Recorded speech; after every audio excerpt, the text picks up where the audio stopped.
Hello everybody, welcome back to another video. I'm gonna do something a little bit different today, and that is an astrological case study. This is something I've been wanting to do for a while, and my videos have kind of been like all over the place, kind of random, so I definitely want to hone in on astrology and start doing these case studies and analysis. So I thought that Burnham would be the perfect person to do my first study on, just because I've been wanting to make this video ever since I saw his special last year called Inside. I became absolutely obsessed with it, but I recently encountered the music again and fell in love with it all over again. So I thought it was time to finally make an official astrological analysis of Bo with a focus on his latest special. So I'm a year late, but you guys will find this video hopefully.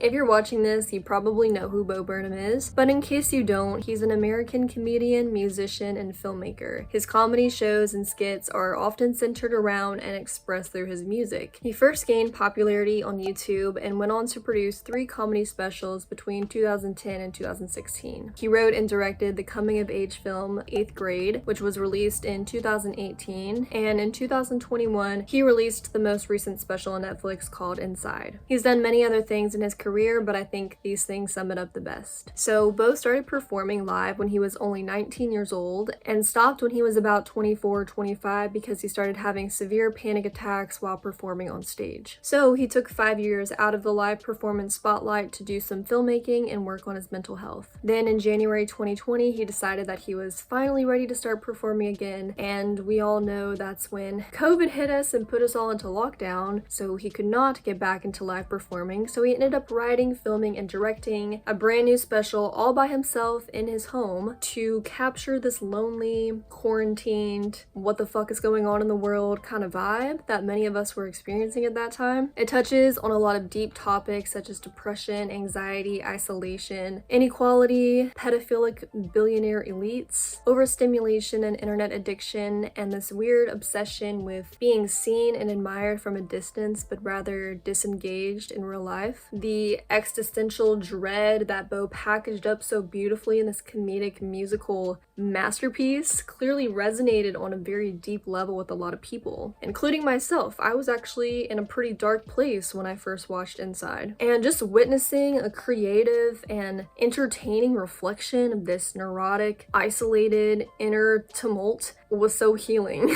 Like, I cried so much watching it, lots of emotional release, which is kind of like weird and unusual to say about a comedy special, but Bo tends to interlace a lot of heavy contemplation into his work that can touch on some deep emotions. One thing that really stands out to me about Bo, and particularly about this special, is how he would go into these long analytical thought loops of criticizing himself for what he was doing, explaining himself, then reconciling it, picking it apart again, coming to terms with it, and so on. And he would be so aware of himself on so many levels that it kind of like drove him crazy, and this certainly gets exacerbated in isolation. So I hadn't seen Bo's astrology chart before, but I knew that his sun was in Leo, which makes sense of course as the flamboyant showman that he is. But since Mercury can only be up to 1 sign away from the sun, I just knew that his Mercury had to be in Virgo. I have Mercury in Virgo, and that paralyzingly self-aware voice was just all too familiar. So I looked up his chart, and sure enough, not only did he have Mercury in Virgo, but also the moon in Virgo, which I also have.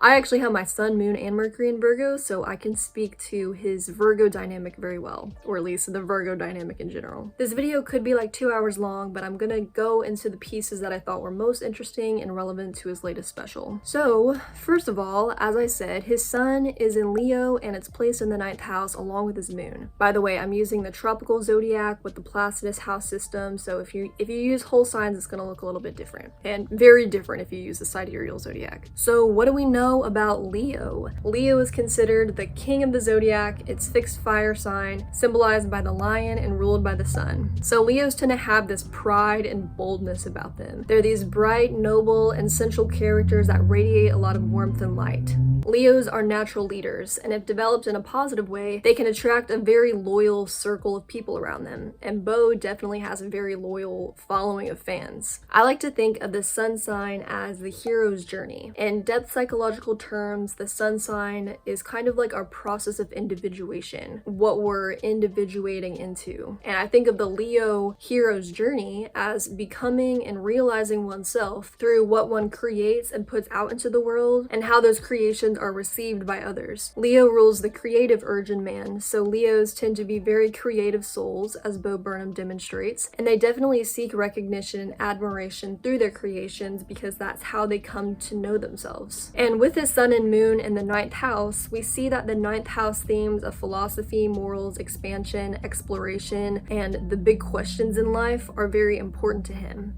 Okay, this is a song from the perspective of God. People with an emphasis on the 9th house really need to have a grasp of a bigger picture and an understanding of how the world works. That is how the world works.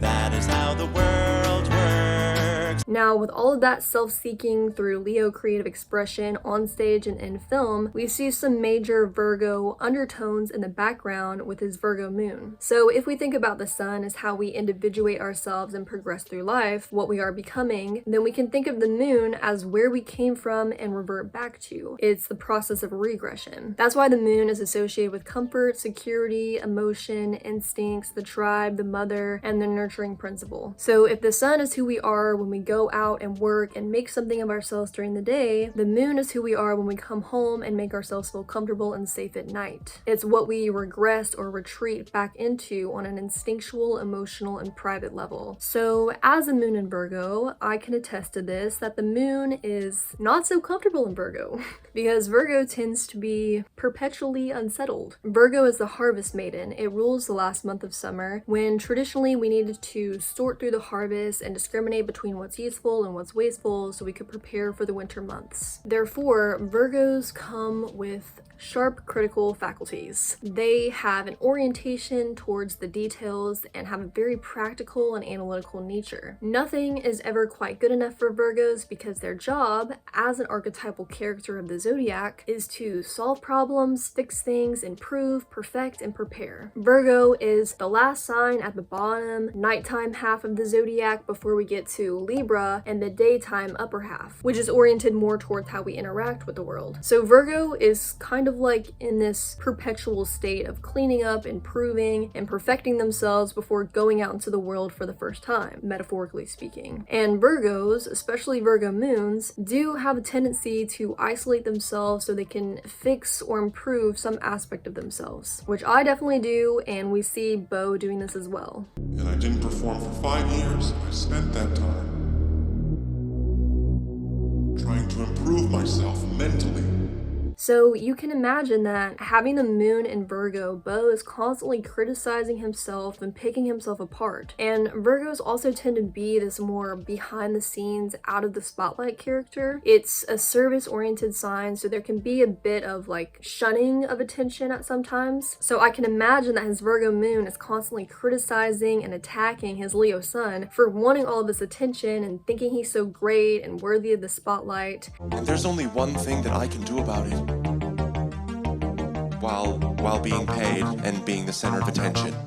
Because the shadow side of Virgo is feeling small and inferior in the world. It comes right after Leo in the zodiac to temper these grandiose, melodramatic vibes that Leo puts off. And we totally see that back and forth dynamic play out in Bo's work. Bo also has Mercury in Virgo, so that critical and analytical nature is also expressed through the way that he thinks, communicates, and makes connections. I was actually kind of surprised to see that Bo has no planets in air, given the sharp, witty, intellectual nature of his content, but it makes sense with his Mercury being in Virgo, which is a sign that it rules, because Mercury does very well there. Plus, Mercury is 2 degrees away from his midheaven, which represents our public image, our professional life, and our career path. And his moon is not far from the midheaven either. So we see this self-criticizing, self-analyzing, and dissecting dynamic on display for the whole world. If this was in the 4th house, at the very bottom of his chart, then maybe this would be a bit more of like a silent and private struggle, but with it being conjuncted his midheaven in the highest point of the chart, we see this playing out on the forefront, in the public eye, on stage, and in film. There is this one part of his special where he makes a song, reacts to it, reacts to him reacting to it, and then reacts to him reacting to him reacting to it. So here, I'm reacting to my own reacting, and I'm criticizing my initial reaction for being pretentious, which is honestly it's a defense mechanism. I'm so worried that criticism will be levied against me that I levy it against myself before anyone else can, and I think that if I'm self-aware about being a douchebag, it'll somehow make me less of a douchebag, but it doesn't. Self-awareness does not absolve anybody of anything. Am I balding? And as I was watching this, I just thought, holy shit, he has to have Mercury in Virgo. This is the most accurate depiction of that hyper, self-conscious, critical Virgo self-talk that I've ever seen. Mercury in Virgo can also have a very nervous temperament, so it's not surprising, given this dynamic in his chart, to see that he deals with anxiety and getting stuck in his head. I also want to highlight that his Saturn is trining his Mercury within 3 degrees and his Moon within 6 degrees. Now, Saturn represents the principle of contraction, limitation, boundaries, inhibitions, time, hard work, and doing things the slow and hard way. And Saturn, even in a trine, which is generally considered a harmonious aspect, brings this element of heaviness and seriousness to his Moon and Mercury. And we see that Bo does seem to ride along the more cynical and pessimistic side of things. He can get a little dark and heavy at times because, as we see, Saturn infuses a lot of its deep and serious vibes into the way that he thinks and instinctively reacts to life. Robert's been a little depressed. No, I'm not really feeling like I want to get lit. Tell us how you're feeling. Well, I feel like shit.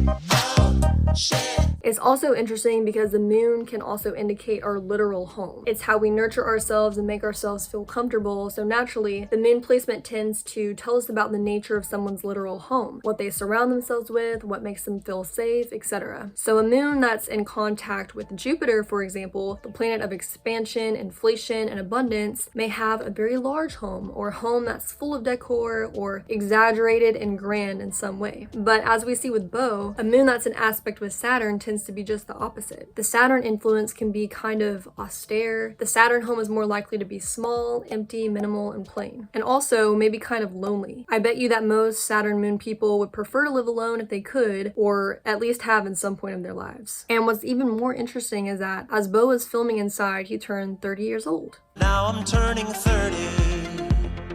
No. And what happens to everyone astrologically right before they turn 30? The Saturn Return. Yay.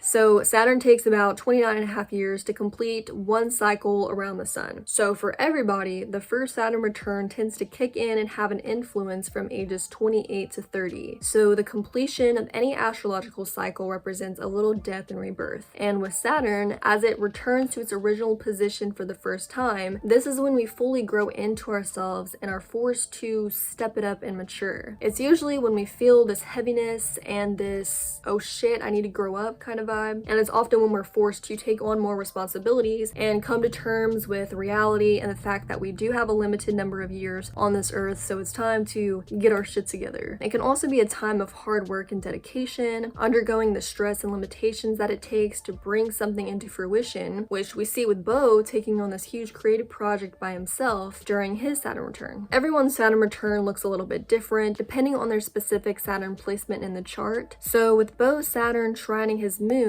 we not only get this huge creative project from Bo, but we get a project that's literally centered around his small, minimal, austere home and him alone in his home. And I don't know what could be more Saturn Moon vibes than that, honestly. With the Saturn-Mercury trine, we also see that depressed, serious, weighted state of mind expressed through and communicated in his art. Now, what else do we have trining the Moon down here? Neptune, almost exactly, only 1 degree away, which is very strong for an outer planet aspect. I also have a Moon-Neptune trine. No wonder I resonate with this band so much.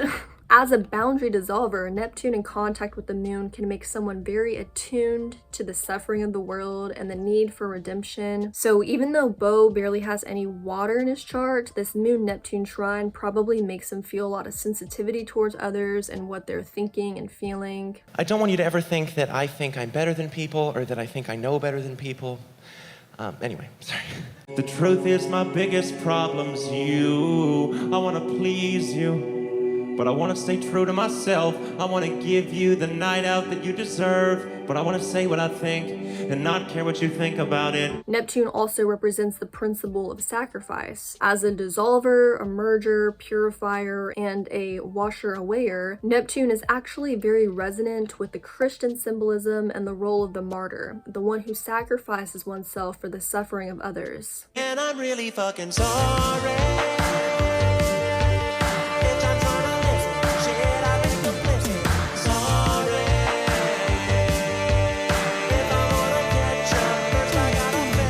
The danger in this combination, however, is the tendency to play the victim and indulge in self-pity. And we do see undertones of self-deprecation in Beau's content, but at least it's revealed in a thoughtful way where he takes us into his perspective and sort of why he thinks this way. So these people with Moon-Neptune aspects, talking to myself here too, need to be more intentional about making sure that they set up boundaries, not allow others to vampirize them, and not play the role of the martyr for covert sympathy points. So what usually happens when you have a Moon-Neptune aspect, especially the trine, is that there may be a fusion with the mother and perhaps some smothering from the mother. Although with his Saturn trining the moon as well, there may not be much smothering and perhaps his mother was actually a little bit cold or stern or out of reach. But regardless, with the Neptune influence, it probably created this dynamic where he wanted to please her and would feel guilty for leaving her and just was very in tune with his mother in general. FaceTiming with my mom.